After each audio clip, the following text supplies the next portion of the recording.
So every level of consciousness gives you more power to exert over it. What's one of the things that help you get money consciousness? Because everybody obviously probably wants to have money consciousness. Right. So what helped you out with that? What helps me out, because I'm not always there. There you go. What helps me out is learning and reading. So like you said, you got to surround yourself by people who smarter than you. You know what I mean? Now, one thing, if when you do trace root and understanding, man, you get to finding all of the people who've done it. The blueprints are out there. It's not hidden. Now, when it comes to certain things about business, you got to really understand the culture and the mind of the Caucasian to understand how business is designed. You know what I mean? So when you look at people who are successful in business, they've all studied the white man or have partners and things of that nature. But like I say, I think that the people need to, for one, have a balance between spirituality. And if you're in America and you're a black man, a brown person in America, you already got a Eurocentric mind. You're just not tapping into it for its business sense. So it's finding that balance that, oh, I'm a creative, but I also got to do business. You know what I mean? And business has a certain pattern of thinking that you got to engage with. So I like to learn, I like to read. When you read, you have to execute the knowledge. So assets and liabilities. The quickest thought process that a person can have when it comes to money is engaging in what's an asset and what's a liability. You can look at it as energy, you can look at it whatever you want to. An asset is something that gives instead of takes away. You know what I mean? So if it's energy and, you know, money is energy, so if you spend money to get something, it's supposed to give you more energy than you spent on it. Or at least have more energy fluctuating and coming in. If it's a liability, you spent money on it and it just takes away. You know, and so when you start to think about money, you start to change your systems of thought, because if you learn money from a poor person, then you have a poor person's consciousness when it comes to money.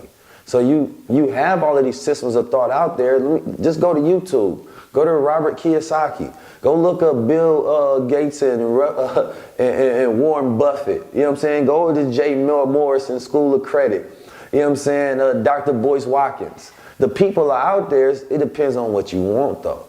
Because a lot of people say that they want money. They don't want to do the things that actually manifest it. And I'm talking about the applicable things. Not saying that, oh, I'm just go law of attraction is money. Nah, I'm going to go learn.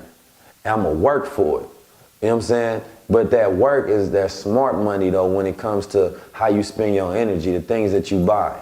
You know what I'm saying? And then it just comes to discipline, because I think we like discipline so much. Even when we learn the financial system, we don't have the discipline to constantly gain it, constantly keep it in, and you got to think on the future building process. We're very present people, you know what I mean? So when it comes to African psychology, they said there's not that many words that Africans use in the languages out there to describe the future, because we present. Spirituality is present. It's steeped in the moment. So we don't future build. We don't think 5, 10, 20 years ahead. You know, I was talking to Red Pill and Blue Pill yesterday about how I was at the school board meeting once, and they were talking about a contract deal that was 50, 100 years out. And I'm like, whoa, we don't think about no 50, 100 years out. How can you even plan that? The thing is, you can't plan that. It's been planned. This year that we in has been planned by somebody. You know what I mean? But if you don't future build, then having money don't mean anything, because wealth is a mentality. It's, you know, constantly gaining assets in life. You know what I mean? Knowing where to put your energy, where not to put it, where to invest your money, where not to invest it. Knowing how to constantly gain streams of income. You either working for somebody else that's becoming wealthy, or you working for self so you can become wealthy. So to end that thought process is, if you don't have it, go learn it, you know? And I already told you a few people that you can go get it from. But learn that, though, because, man, that's detrimental to everything that we do right now. Why is it hard for a person, and I've seen this happen over and over again, and it happened to me in the past, and I had to, you know, like you said, be honest with yourself and admit that it's happening. It's easy, sometimes it's easy to work for somebody else.